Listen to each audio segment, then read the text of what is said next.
Good afternoon on a rainy day. My name is John Potter. I'm an associate professor in resolution and conflict management and human centered interdisciplinary studies in the Simmons School. My background, most of my career was in research in healthcare, and I teach the research methods courses in our program and the capstone. I love this kind of stuff. I don't know. So I should qualify myself. I have some 70 plus peer-reviewed publications. I've edited the National Library of Medicine Index Medical Journals. I've chaired institutional boards in academic medicine. I'm here at SMU, and I'm qualified. I've done a bunch of stuff, but I don't do research anymore. I'm a clinical professor, so my focus is the classroom and how students engage in the classroom, how students learn together, how students learn from me. In the past 3, maybe 5 years have been really challenging dealing with research. So I thought I would break that down a little bit, and then I'm going to propose a novel way of thinking. And then I'm going to give you 2 examples of that, and probably just in time for the rain to start. So, simple definition of research: gathering data and interpreting it. So this is why the census is not research. The census is gathering data and reporting it, but not interpreting it. Maybe you and I look at the census data, compare it to another set of data from some other program, and we draw inferences from those comparisons. We interpret those differences and so on. So that's research.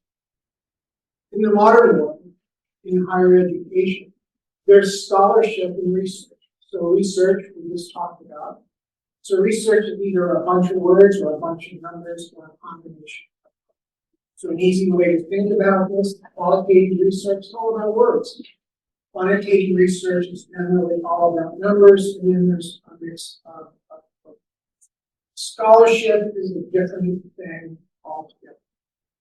Scholarship is gathering information, not necessarily going to the library and trying to find Shakespeare's first poem, right? But it's gathering information and then writing information about the information. That's scholarship. And there's a substantial difference in higher education and academic life between scholarship and research. As an example, as a clinical professor, I get this little sentence all the time in emails that goes something like this: scholarship is not required, nor is research, and it's not promoted, or something like that. As if the only reason I would do research or scholarship would be to get promoted, which is not in my life at all. I did research because I wanted to. I think it enriches the soul to do research, and so I did a lot of it. But here in the past, maybe 5 years at the most, 3 years for sure, anything after the pandemic, one of the challenges that I have in the classroom goes like this. I'll provide the classroom with the paper. I'll either send it to them ahead of time, or we'll read it in the classroom, but somehow they have time on their own to look at a particular paper. And they will make conclusions. They will draw conclusions. They will get to a place with the paper on their own without what seems to be any diligence at all. It's almost as if they read the title and they decide that it agrees with their worldview or it doesn't agree with their worldview. And depending on which one it is, they either dismiss their work or they just think it's holy and righteous, but they don't read it, which I find extraordinary. And in the conflict resolution world, there are a lot of scholarly works that are scholarship. There are a lot of works that are research. Knowing the difference and being able to walk through those different modalities is really important. Because in our field, what happens is when we engage with clients or work with groups, people try to persuade us to adopt a certain view of a problem or a conflict based on the research. And if you can't read the research and form your own conclusions about the research, you're always going to be persuaded. And not necessarily in the conflict world, people will try to persuade you for specifically their own interests, not for altruism. Does that all fit together? So scholarship and research. I'll give you an example of scholarship. A student brought a paper to class and said, we should read this paper. And so we did. And the paper was basically idea laundering. If this is familiar to you, if not, I'll explain what that is, why it's so important in the modern classroom. But the paper was published by a professor at the University of Illinois. And the professor gets credit for a phrase, a term used in social justice based on this paper. However, when you read the paper's not research. And it's barely scholarship. It's more of an opinion, which doesn't make it right or wrong. It means that it fits in a certain category in the research world and should be treated respectfully for what it is, not interpreted for what it is, if that makes sense. And so in class, what we did was we took that particular paper and converted it into research, demonstrated how easy it would have been for the author to have done research. And this is a really important point. Idea laundering works like this. You may or may not be familiar with journals that are paid for publication, where when you submit an article to these publications, you pay a fee that can be pretty substantial for peer review and publishing. In other words, what happens is your paper gets published. And there are hundreds of journals like this. So, as an example, 5 years ago, an author writes scholarly work about a topic. Doesn't matter what that topic is. Then somebody else comes along a year later and takes that original paper and interviews 3 people and says, okay, this is further affirmation of this, but it's not really anything other than republishing what's already been published. And then next year, 5 people take the second paper and then they republish it, and they do it with, they had 10 participants and they were all really tall, or they had 9 participants, they were all really short, or they spoke French first before they learned English, and on and on and on. It's the same paper over and over and over again. And so what happens is 5 years later, the person who publishes on the topic has 145 citations to support the article, but they're really 145 of the same kind. And a lot of scholarship is this way. And this is how, in recent months, you've seen people in higher education get in trouble on scholarship, where their scholarship becomes a problem on closer inspection. There are plagiarism issues and all kinds of complicated things. But this is what makes scholarship both so rewarding and at the same time problematic. In fact, in critical theory, problematizing is a really important step in making social progress. So these papers, they serve a purpose, but it's not research. That makes sense. Okay, and so again, students are very persuaded by this. Let me give you a really easy example. It's in education. We have a paper, and we're going to do it in the classroom. And it starts off, in the title, it says how educators think about, swearing, right? So the word educators is a dogmatism, has a very specific origin, has a very specific meaning. And if you know that, you look at that and go, oh, these are my people, and so therefore I'm probably going to agree with you, and you just read it and not forget. On the other hand, If I use the word teacher or the word instructor, right, it sends a completely different message. So the first person looks at my paper, the second, and says, you know what, I don't think this will work because they're not in my tribe, they're not in my group, right? Rather than looking at the paper on the merits of the paper itself, if that all fits together. So then what happens is they'll have opinions, thoughts, and ways of thinking about things that really haven't been closely reviewed on their own, and maybe even at a small. And again, it's not as if somebody's done something wrong. It's what they've done is they've taken something that's classically done one way, and they think of it. Now, under quantitative research science, say like in medical research. In medical research, like when we would submit a paper in my last year's research, we had a medical editor that reviewed the paper.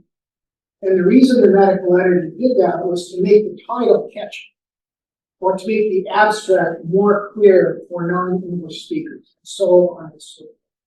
Research is not a matter of life and death in higher education. It's more important, right? So this is the framework, the context that you live in higher education. And so for me, what I want is for the student to slow down and to read critically and think critically, and then base what they decide on the merits of the work and also the classical research methodologies that we teach. That's the idea. So I'm going to give you two examples of an idea that I have that seems to work. And you can disagree with me or tell me that I'm the most awesome person in the world. It's completely fine. The term is almost over. I'm going with this. So it goes like this. What I want students to do is to read the paper. Most of us, we read papers poorly, just like we read books. So what I want is for the reader to slow down. So I used some research words to be very Shakespearean. I thought it'd be really fun. Whatever the results give it, the methods take it for that. So in classical research and quantitative research, it's introduction, methods, results, and discussion. That's Louis Pasteur. Louis Pasteur got chastised because people in his time thought what he was doing was magic and they were going to kill him. So anyway, so he published this idea that he would just show everybody exactly how he did what he did, and we owe him great debt. So if you think about the way a paper is constructed, the results are at the end. But what happens if you've already made up your mind what the results are going to say before you even get past the title and the abstract, right? So what I want you to do is I want you to slow down and read from the back, not the front. So as an example, for myself, so I don't know how many submitted scholar research papers I've reviewed in my lifetime, but it's got to be a whole lot of them. So this language is common, it's usable, but not for someone who's never published or, is taking their first research. So if I can get the person to slow down and look at the paper critically, they're going to walk away with knowledge as opposed to. So I look at the references. I would like to have more than 15. I'd like to have 5, 50%, 25% to be published in the last 5 years. You can almost spot a scholarly work that's been submitted, that's been written by ChatGPT by just looking at the references.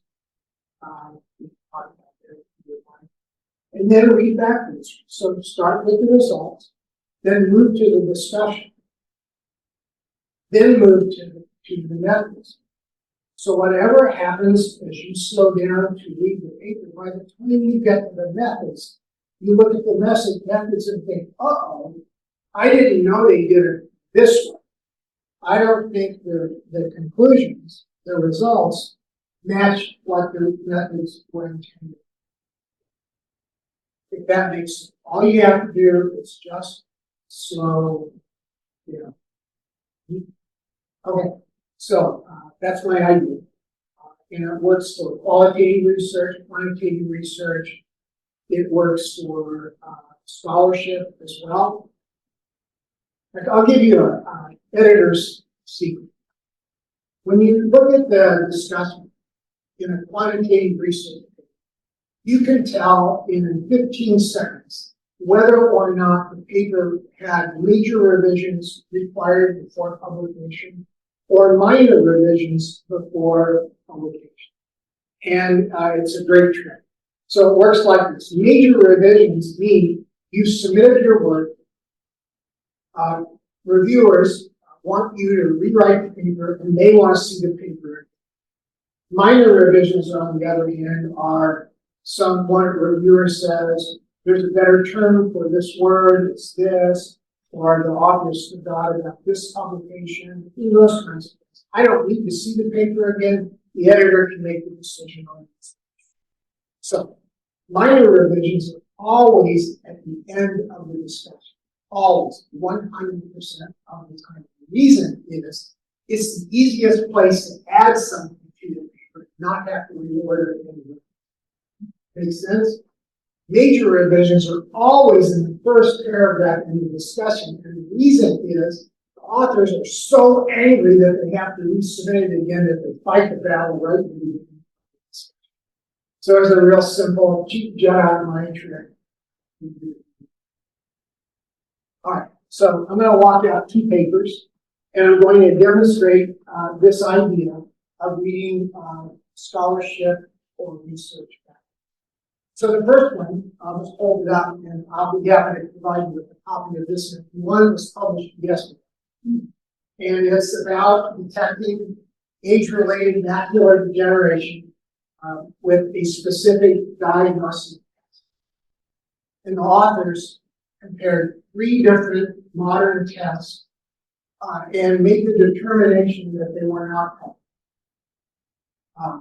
This was supported by a really significant grant. And you may or may not know this, macular degeneration is the leading cause of permanent vision loss in the United States and the United Kingdom, so it's a big deal. And basically, this is the condition. If I have a word written here on the board behind me, let's say it's word, and I ask you to look at the R, that part of your vision you line up with the letter R is the macula. It's where our very best vision. And even the slightest amount of damage to that area of the retina can cause you to lose your reading. So it's a really, really big deal. Macular degeneration is age-related, and so it occurs in 2 ways. One, the tissues just, wear out. Right?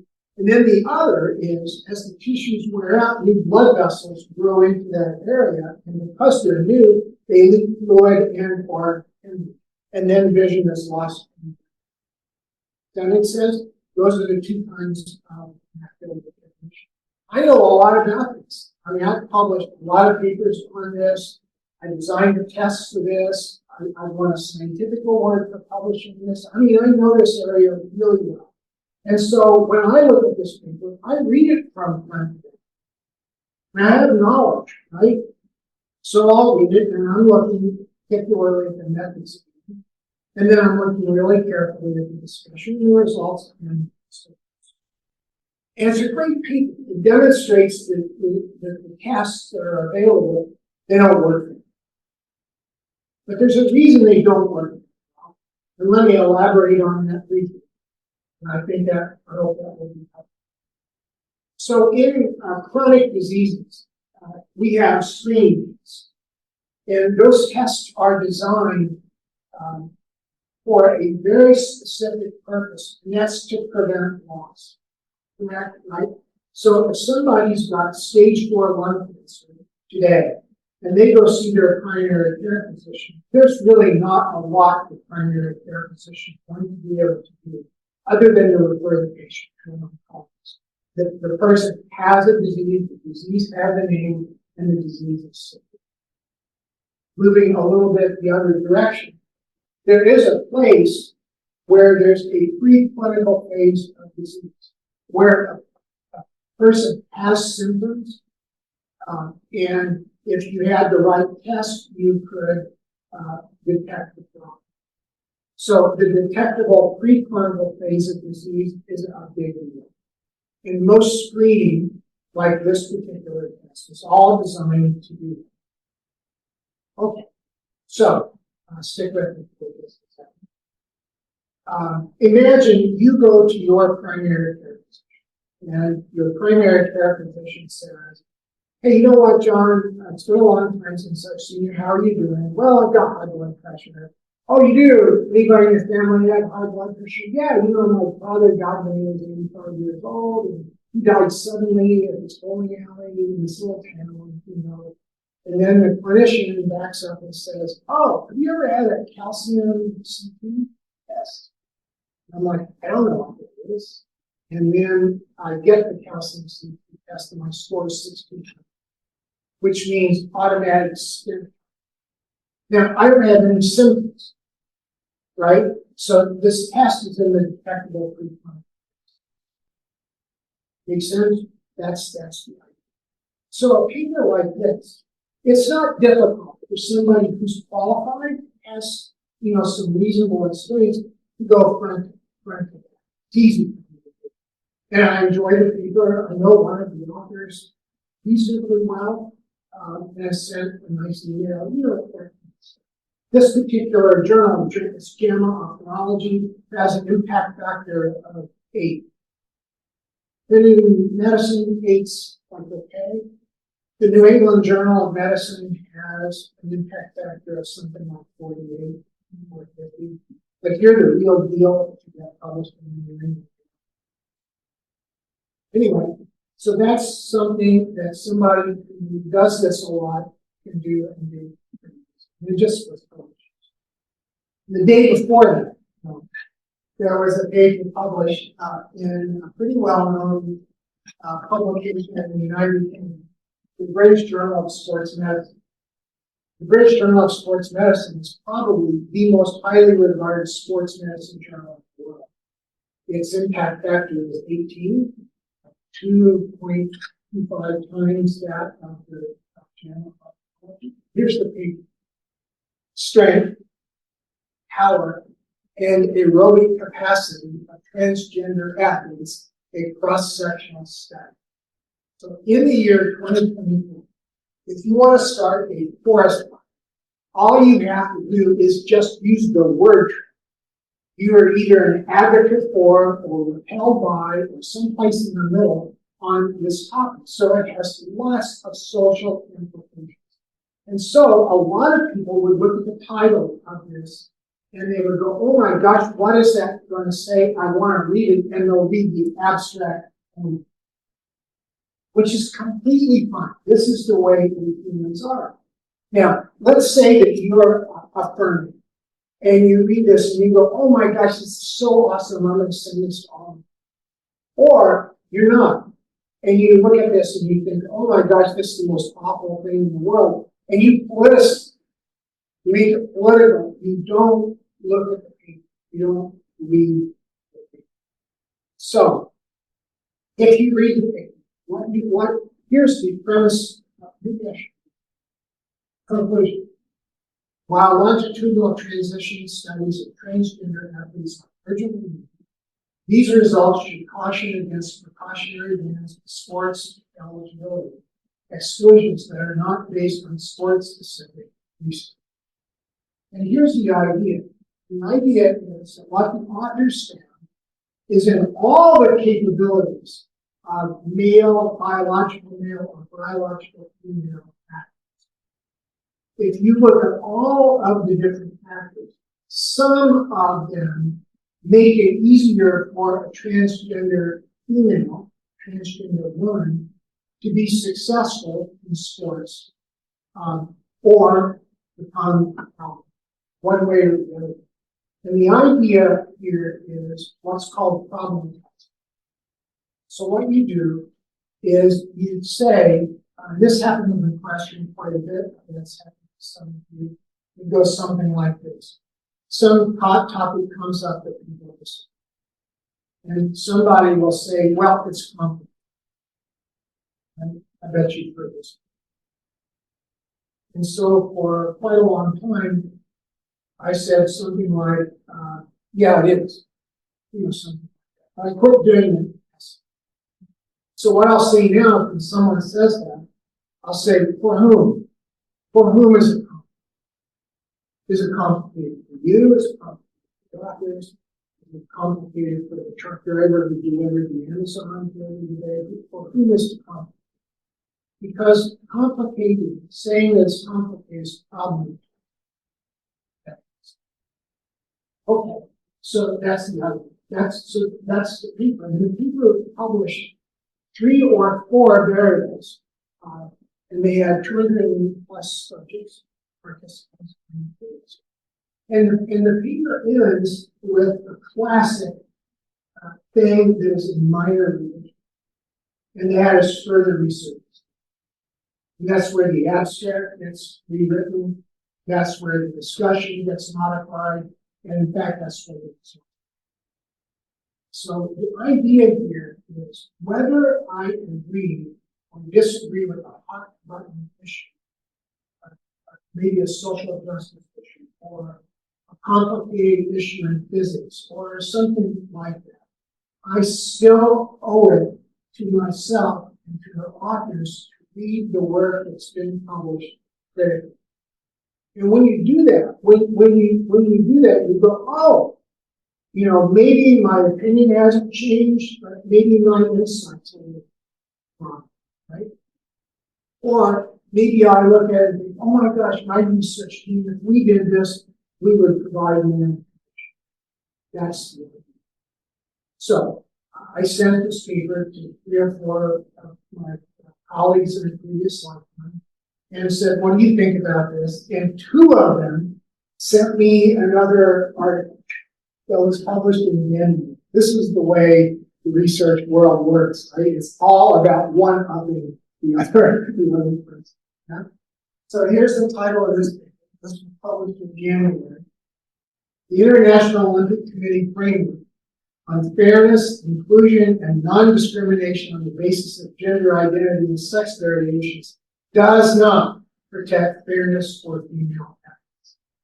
And unless you're living under a rock, you're aware that J.K. Rowling is a TERF, transgender exclusive feminist. There are a lot of feminists who are really upset about this topic. It doesn't take long to take this issue and turn it into.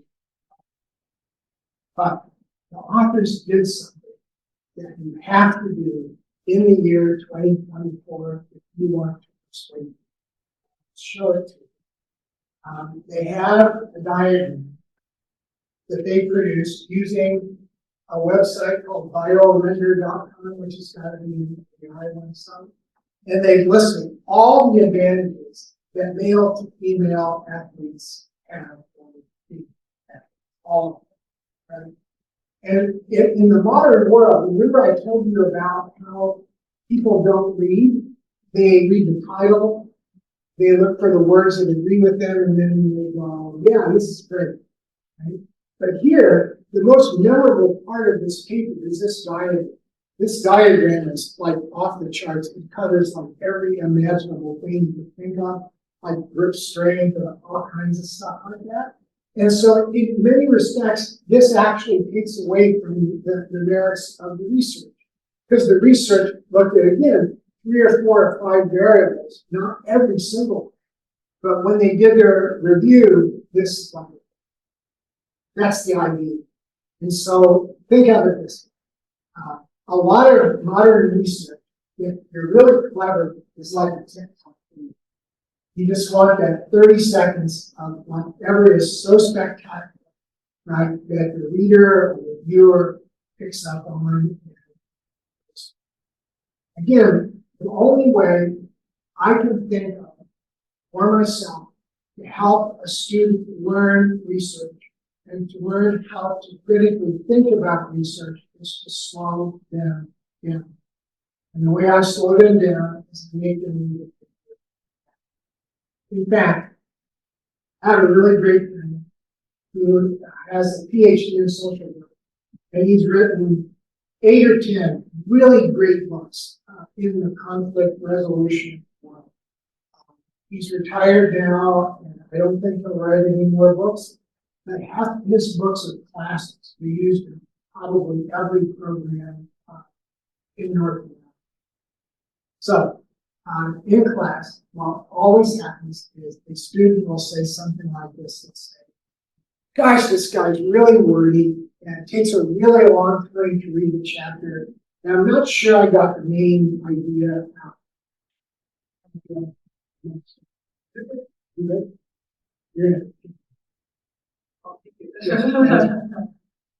So I'll end with this. So he, like a lot of social scientists, he's a master of the run-on science. This is, you know, my words are big and important, and I'm going to use all of them. Right? But he's also raised in qualitative research, which means that everything important in the chapter is at the end of the chapter. So really all you have to do is go to the end of the chapter and read maybe 3 pages, and you'll have the entire chapter. This is the kind of work where toward the end of the chapter, the author says, in summary, you know, and then, well, I mean, it took me a lifetime to know that. If you're, 22 years old and you're getting a master's degree, you may not even. And so I think for researchers and for classroom instructors in particular, especially, one of the things I find really interesting in my own life here is very much like what my life was when I was 20. So if I examine the patient got the real, right? So I would take that observation, I would use it the next day. Well, in higher education, the people who do that are the people who are in the classroom. They're clinical people, the adjuncts in the classroom. They're the people who recognize shifts and changes in the way students learn and the way they think, and they want to apply those things immediately. And for the most part, because of the way CPE works and other groups on campus, it gives us an opportunity to talk about these kinds of things collectively and to take action on what we think has value and, reject those things. But in the classroom today, I need help. I need to be able to activate information and use it quickly. This is why it's been so valuable to be a part of CPE and shared experience. So if you have any questions, I'll answer whatever question you have. Otherwise, I'll post these. You can email to me and I'll send the articles to Maddie and you can collect them yourself. Any questions? Yeah, please. You have to read backward. How are you structuring that? So I can imagine a couple of ways to do this. Because grant writing actually is flipping the in-grad on its head, right? Oh, so if you're writing an article, it's like this, at the end, but when you're writing grants, it's the other way. Because no one wants to read to the end. So, 2 years to get their attention. Exactly. So is something, reverse outlining might be a way to do that. Structure.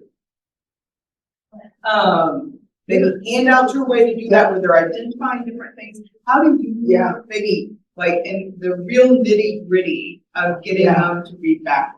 Yeah, so I have a couple of ideas about that.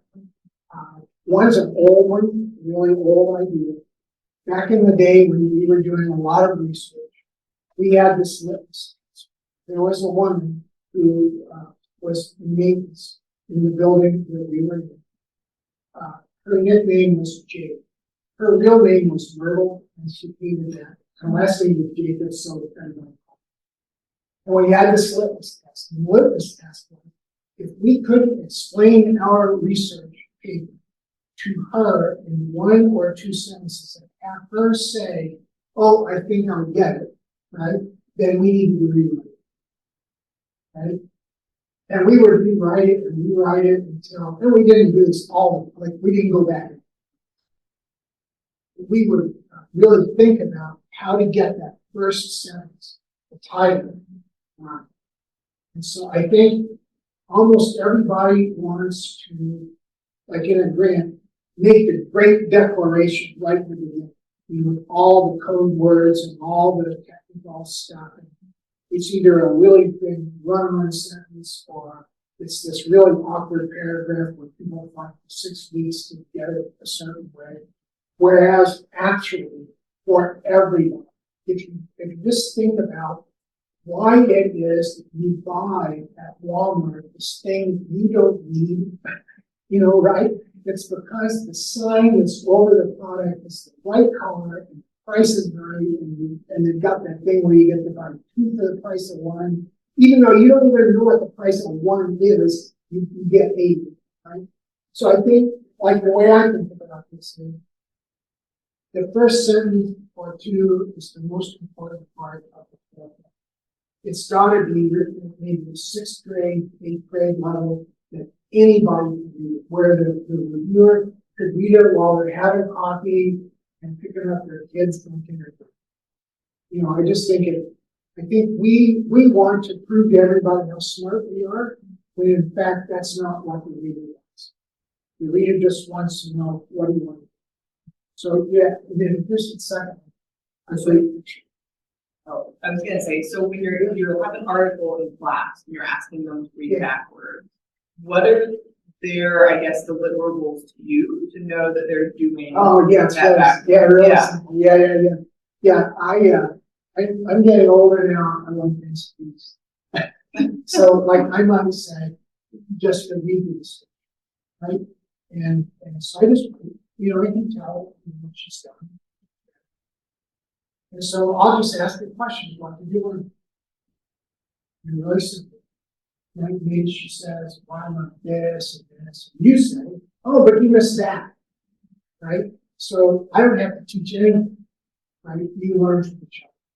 So it's just a matter of setting it up, giving you the time, letting you have dialogue. I've learned that with student athletes, this works really powerful.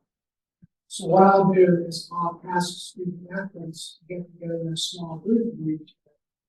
They're with their friends, their other fellow athletes, and they'll have a conversation they won't have in the classroom in front of a bunch of people. And then when we get back together, I'll ask for somebody to be the spokesperson. And that person will say what you learned, and they'll say whatever. Then there'll be a bunch of smart people with PhDs right here in the corner, and they have a different view of it, right? But they arrive at that view on them. It encourages dialogue. I just find it really interesting to have people, what I'll do, this is just, I don't like that. Right? So what I'll do in research methods, I'll say, we're going to do something really hard on West. And I'm going to prove to you that you know how to do it. And I'll find like some exotic medical article from the New England Journal of Medicine, Nature, or some complicated transgender blood study on this really nothing but a kind of thing. And guess what? If you know how to do this, you can read it. I think I got the big. That's really all.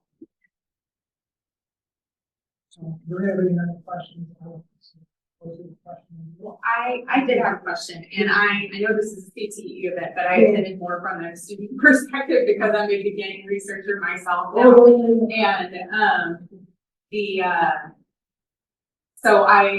we don't know each other that well. So I teach statistics, so I teach quantitative methods, but the big picture of like how to do a research study, I'm a little bit more of a beginner in that area, let's say. So I'm in the EDU program here at Simmons, which I will get that over now. Yeah. And so anyway, I was like, okay, maybe this will help me as I'm about to start, you Yeah. know, choosing my dissertation Yeah. topic this summer, this fall, et cetera, as I'm doing with review, things like that. Yeah. So, and my question was similar to what I thought you were asking, but I didn't quite get the answer. So, in terms of like actual process, I think when I saw the title of the talk, I was like, okay, reading backwards, is this literal word by word? Is this paragraph by paragraph? But it sounds a little bit more like section by section. So like if the discussion section is 2 pages long, you go back 2 pages and you read beginning to end the discussion. Okay. Sorry. So no, I was just like real basic, trying to make I sure I wanted to make this understood. one. So, yeah. Yeah, absolutely, and I think so I served on a fair number of dissertation reviews. I've been doing this really long. And if I could just tell you one thing that I think is sort of the truth that nobody will tell you. Okay. You sort of have to. It's like winds. You don't know where they are, and you step on one of these. It's don't make it too. Yeah. Thankfully, they have a bunch of boundaries sort of about that in Simmons because my program is designed for people who work full time. So they're basically like, So don't do this, don't do that, don't do that. That's too complex. Yes. Oh, so they're Yeah. I know this. Yeah. They're very important for me. Yeah, absolutely. Yeah. And I think, especially, there's a lot of practical wisdom that's coming out from them. So you're committing something that you get too far away from stuff. Or like one of the things that really is unfortunate. A graduate student, a dissertation student, will decide that they want to impress everybody, and they'll spend 3 months at the library until 1 in the morning without talking to anybody. And right, and reach out, and then they'll submit this, and you're like, you know what? I have a PhD in physics research project. I have no idea what it's. Yeah. You know. Yeah. I just think it's just so much easier to constantly be trying to make it possible. Yeah. If it's possible. Yeah, good luck to you. That's Thank a great degree. Thanks. Yeah, I'm third of the way through. We're gonna get there. Let people read your first drafts. Anne Lamont has a chapter in a book, Bird by Bird, called Shitty First Drafts. Yeah. I think it's a really powerful way to think about things, right? I don't want to come to me with a completed grant because usually it needs a ton of revision. Yeah. Come to me with your shitty first draft. Yeah. The secret to finishing your dissertation is study, right? Like, I don't know about you, Rachel, but in my life, I've had great mentors. I mean, unbelievable people who invested in me. They would tell me something in a half hour would take them 10 years to completely otherwise. And early on, I wrote this paper. It's really great, man. Its name was Henry. There's a building named after him. Anyway, and so I said, I want to get this right. And he goes, who's writes? So I wrote something. He goes, okay. And I'm like, it's not very good. He goes, no, it's good enough. Right? Like to your point, you've got to get started. You don't have to, boil the ocean. You just have to get started. Yeah, absolutely. Yeah, research has been such a big part of my life that